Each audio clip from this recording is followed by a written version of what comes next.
He posted 2 photos on Instagram. He had no idea that someone was already staring at those pictures and planning how to use them to destroy him. This is the true story of Saul Murray, a 33-year-old father of 6 from Luton, United Kingdom. A man who was rebuilding his life, a man who was excited about his new flat, a man who thought showing off a little on social media was harmless. He was wrong. Dead wrong. Before we go into what happened on that cold February night in 2022, let us first understand who Saul Murray was. Because this was not just a crime victim. This was a real human being with a real life, real children, and real dreams. Saul Murray was born in 1989 in the United Kingdom. By the time this story begins, he was 33 years old and the father of 6 children. He loved his family. He was described by those who knew him as a beautiful soul, a loving father, a son, a brother, an uncle, and a friend. People who knew Saul knew that underneath all his bravado and showmanship, there was a man who genuinely cared about the people around him. But Saul had made some mistakes in the past. He had served 5 years in prison for illegally possessing prohibited firearms and ammunition. That was a dark chapter of his life. But when he came out, Saul was determined to change. His father, Colin Murray, stood by him through all of it. When Saul was released from prison, his father helped him get back on his feet by renting a flat for him in Newtown Street, Luton. Saul also got a job as a plasterer. He was working, he was trying. He had only just moved into his new flat and he was full of plans to make it feel like home. Now, here is something you need to understand about Saul Murray. He loved nice things. He had what you might call expensive taste. He liked to look good. He liked people to know he was doing well. So when he got his hands on 2 Rolex wristwatches, he did what many people his age do. He took a picture, he posted it on Instagram, he smiled at the camera and showed the world that Saul Murray was back and doing fine. What exactly is a Rolex watch? For those who do not know, a Rolex is one of the most famous luxury watch brands in the entire world. These are not the kind of watches you buy at a regular shop. A basic Rolex can cost anywhere from $5,000 all the way up to $50,000. Some rare ones have sold at auction for millions. People save for years just to own one. They are authorized dealers, but even if you have the money, you may have to join a waiting list that stretches for months or even years. Because of this scarcity, a dark market exists. People buy and sell Rolex watches outside of official channels, sometimes for prices that are 2 or 3 times what they cost in stores. And because these watches represent status, wealth, and success, some people become obsessed with getting their hands on them. That obsession, as you are about to see, can turn very dangerous. One of the 2 watches Saul posted was a Rolex Daytona, which is one of the rarest and most sought-after models in existence. To Saul, posting those photos was just a moment of celebration. He was happy, he was free, he was in his own flat. He wanted to share that joy with the world. He had no reason to think that post would make him a target. But that Instagram post was being watched. Somewhere in London, a woman named Supreet Dillon was scrolling through Instagram. Supreet was 35 years old at the time and lived in Carnarvon Road, Stratford, East London. She was a mother, but she was also a professional criminal. Between October 2021 and February 2022, she had already set up and robbed at least 6 men using the same method. She would find a man who appeared to have money, she would seduce him online, gain his trust, and then arrange a meeting where she and her accomplices would steal everything he had. One of her earlier victims lost £32,000 in a single night. 6 men, 6 traps, and she had never been caught. When Supreet saw Saul Murray's Instagram post showing off those 2 Rolex watches, something clicked inside her. She saw an opportunity. She reached out to Saul on Instagram on the 9th of February 2022, just days after he posted those photos. They started chatting. Supreet was smooth and careful. She did not rush. She was patient, friendly, and charming. After a while, she moved the conversation from Instagram to WhatsApp, where they could talk more privately. She flirted with him. She made him feel special, and Saul, who had no reason to suspect anything, responded warmly. Meanwhile, Supreet began putting her team together. She reached out to her close associate, a 21-year-old woman named Temidayo Awe, who was at the time a final-year student at Coventry University. Temidayo Awe, who went by Temi, had been connected to Supreet since at least 2017 when as a teenager she was spotted at Suprit's restaurant during a police drugs raid. Now, years later, she was still in Suprit's orbit. She had no criminal record. She was a university student, but she was about to be part of something that would destroy her future completely. The plan was the same one Suprit had used before. She and Temi would go to Saul's flat. They would gain his trust, share some drinks, add a sedative drug called GHB to his drink, wait for him to fall unconscious, and then take his Rolex watches and anything else of value in the flat. It was supposed to be clean, quiet, and quick. But this time, things would not go according to plan. On the evening of Saturday, the 26th of February 2022, Suprit Dillion sent a message to Saul Murray on WhatsApp. She told him she was going to be in his area and asked if she could come visit. Saul said yes. He was happy to have company in his new flat. He had no idea what was coming through his door that night. Suprit and Temidayo Awe traveled together from London to Luton that evening. They did not travel alone. Two men had also been brought into the plan.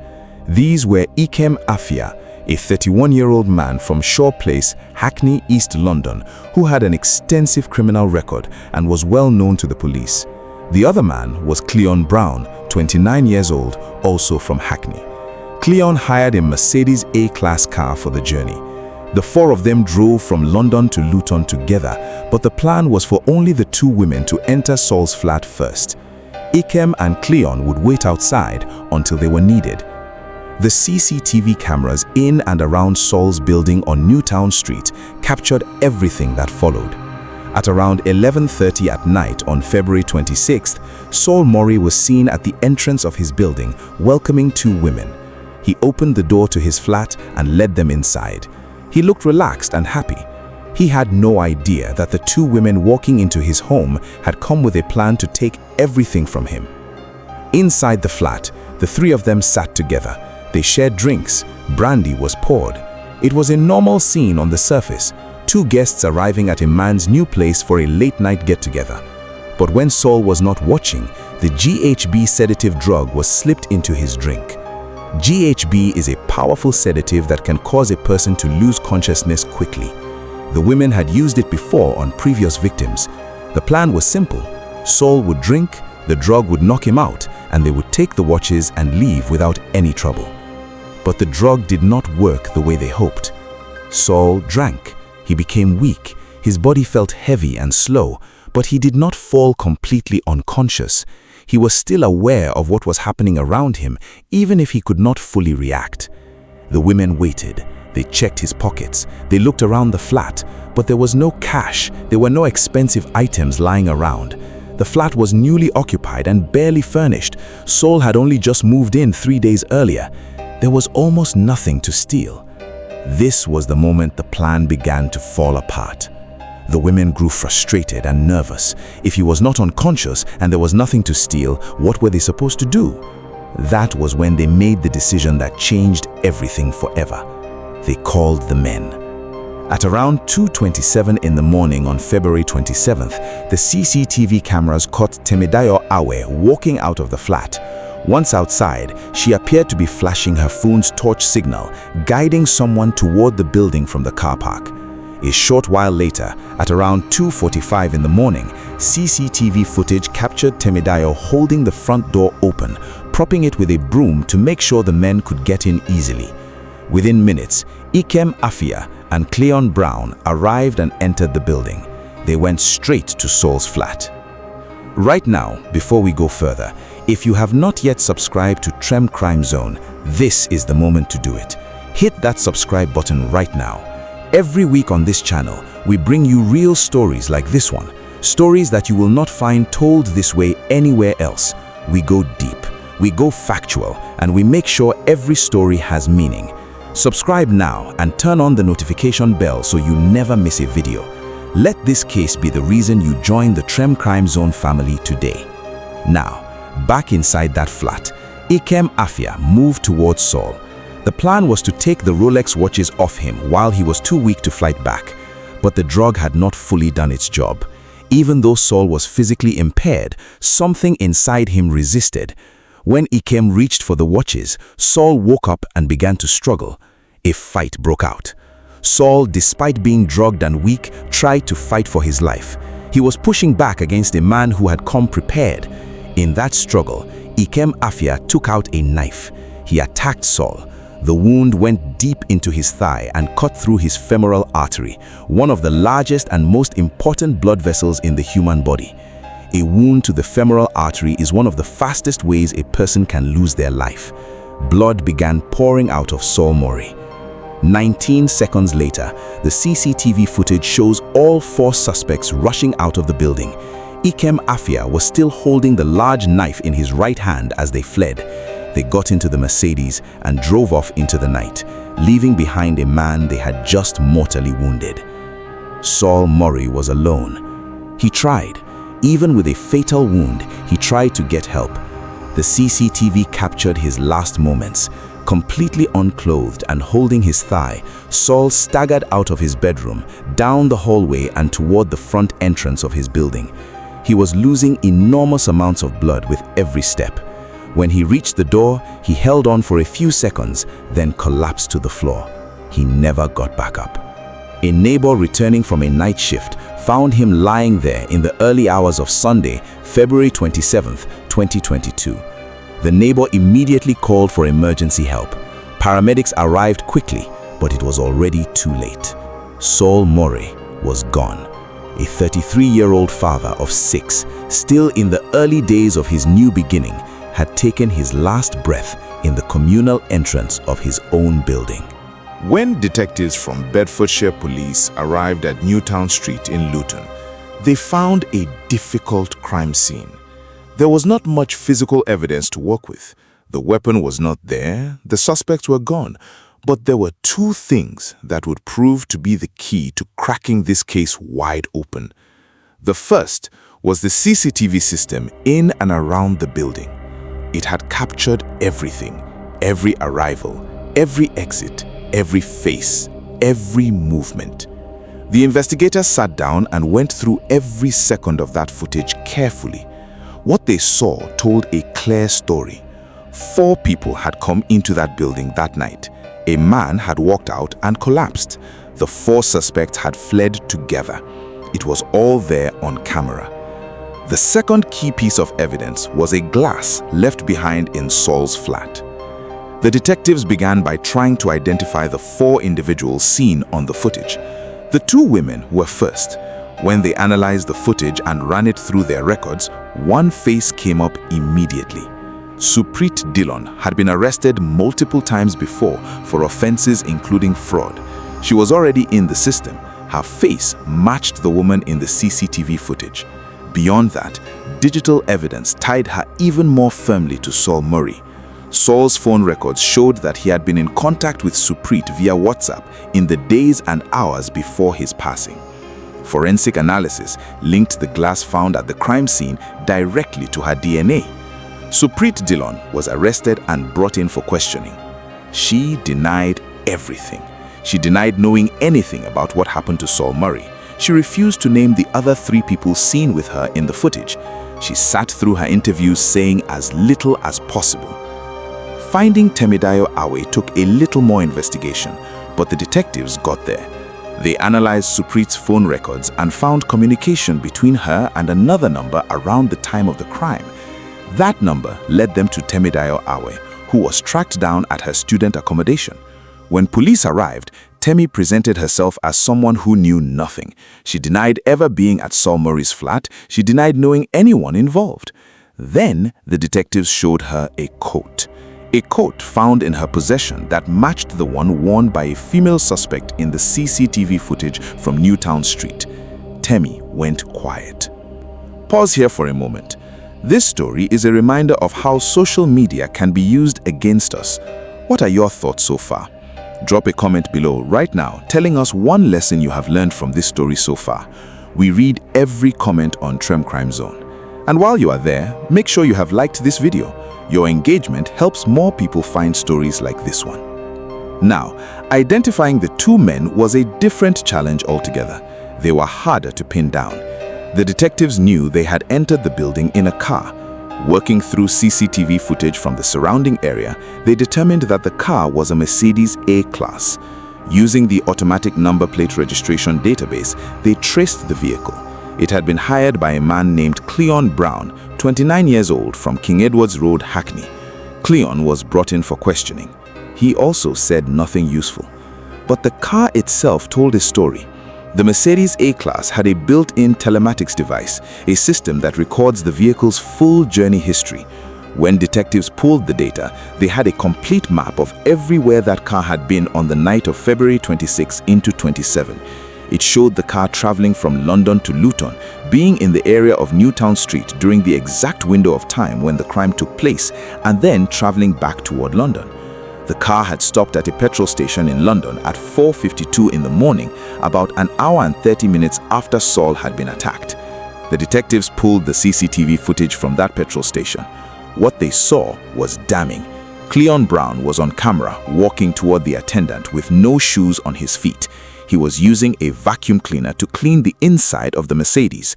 He was wearing the same jogger bottoms that the male suspect in the CCTV footage from Saul's building was wearing.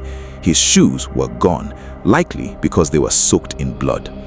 Now, the fourth suspect, the man with the knife, the man responsible for ending Saul Murray's life. This man was the most careful of the four. He used an unregistered phone. He switched off his phone after leaving the scene that night. He was the hardest to catch. But he made one mistake. He wore a Moncler jacket. Moncler is a high-end designer brand.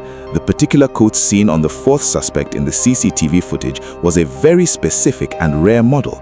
Detectives contacted Moncler directly and asked how many of these coats had been sold in the United Kingdom at the time. The answer was fewer than 300. Of those, only 69 had been sold online. The detectives tracked every single one, and one of those 69 coats was purchased by the girlfriend of a man named Ikem Afia, 31 years old, from Shaw Place in Hackney, East London. A man with an extensive criminal record, a man already known to the police. He was arrested. He said nothing during questioning, no comment, over and over.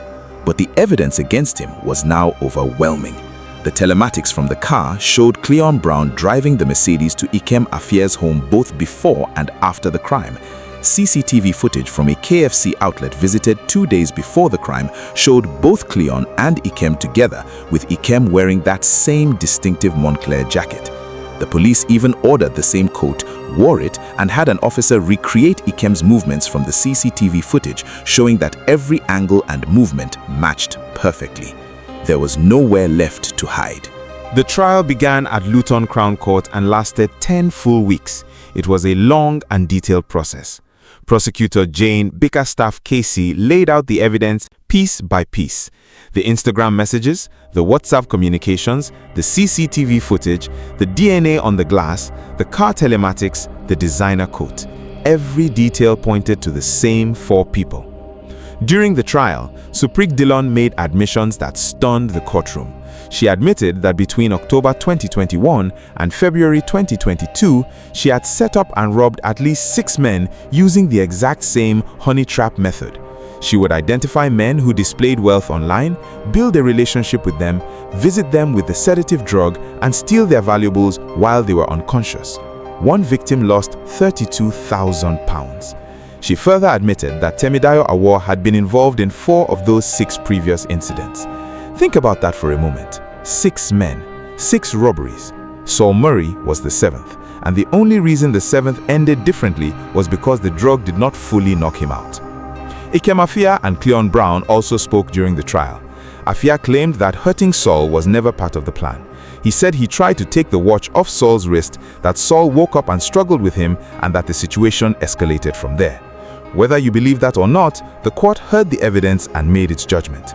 When the verdict came in on the 10th of January 2023, the jury delivered the following findings. Ikem Afia was found guilty of murder, possession of a bladed article, and conspiracy to commit robbery. Cleon Brown, Suprig Dillon, and Temidayo Awor were all found guilty of manslaughter and conspiracy to commit robbery. Sentencing took place on the 3rd of March 2023. Ikem Afia was sentenced to life in prison for the ending of Saul Murray's life, with a minimum term of 25 years before he can even be considered for release. He also received 14 years for conspiracy to commit robbery to run at the same time. He will not be a free man for a very long time, if ever.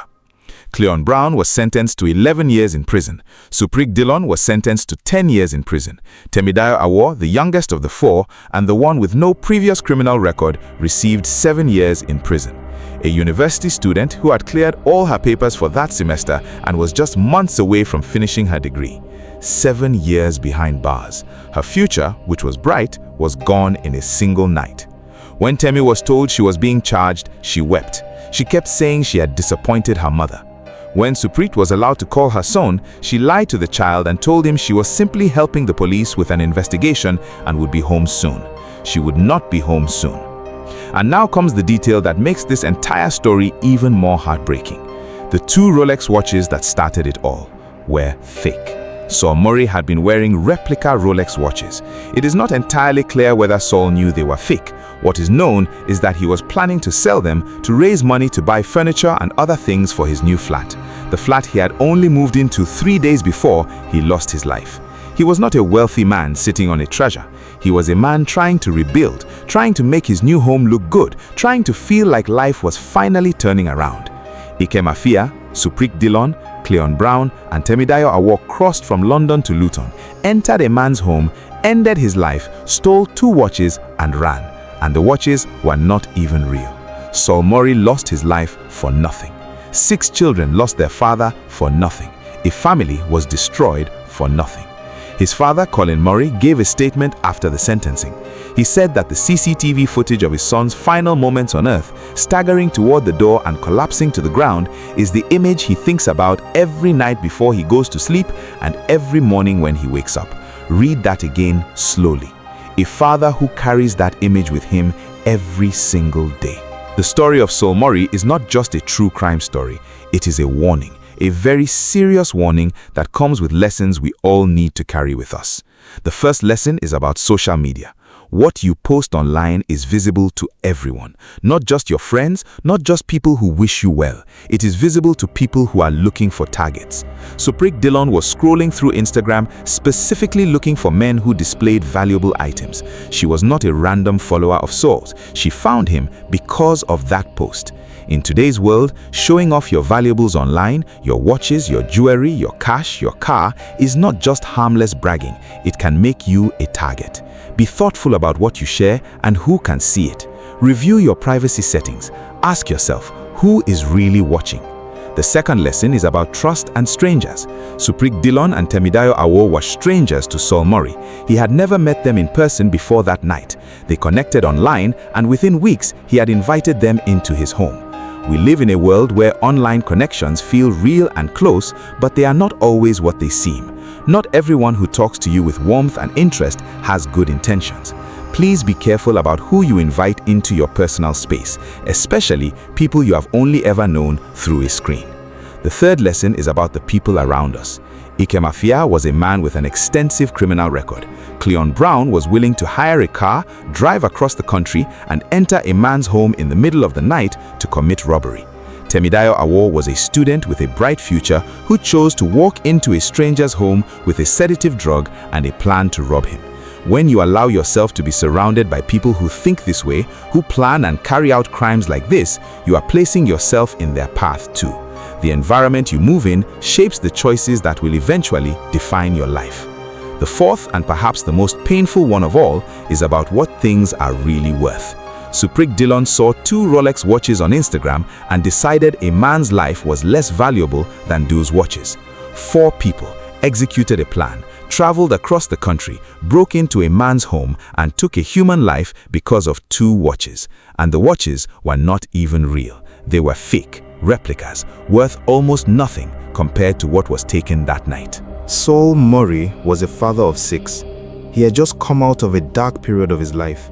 His father had helped him get back on his feet. He had a new job, a new flat, a new beginning. He had children who needed him. He had a family that loved him. None of that was worth less than a watch. Not a real Rolex, not a fake one, not any object in this world. But 4 people did not see it that way. And now they're in prison. The youngest of them for 7 years, the most responsible for at least 25 years. And Saul Murray is still gone. His children are still without their father. His father still sees those last moments every night before he closes his eyes.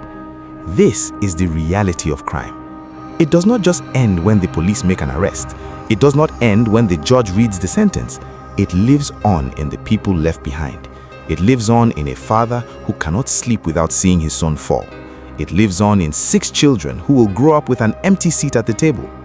We tell stories like this on Trem Crime Zone, not because crime is entertainment, but because these stories carry truth that has the power to change how we live, to make us more careful, to remind us of what matters, to help us protect ourselves and the people we love. If this story moved you in any way, please drop a comment below. Tell us what you think about this case. What do you feel justice should look like for those involved? What would you say to Saul's children if you could?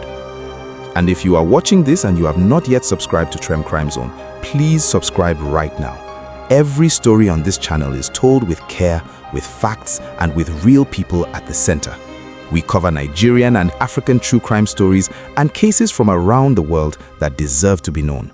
When you subscribe, you are not just growing a channel, you are joining a community that believes truth matters, that victims deserve to be remembered, that their stories deserve to be told properly. Subscribe, like this video, share it with someone who needs to hear this story today, and turn on the notification bell so you are the first to see our next video. Saul Murray deserved better. His children deserved better, and so does every victim whose story we carry on this channel. We will see you in the next one.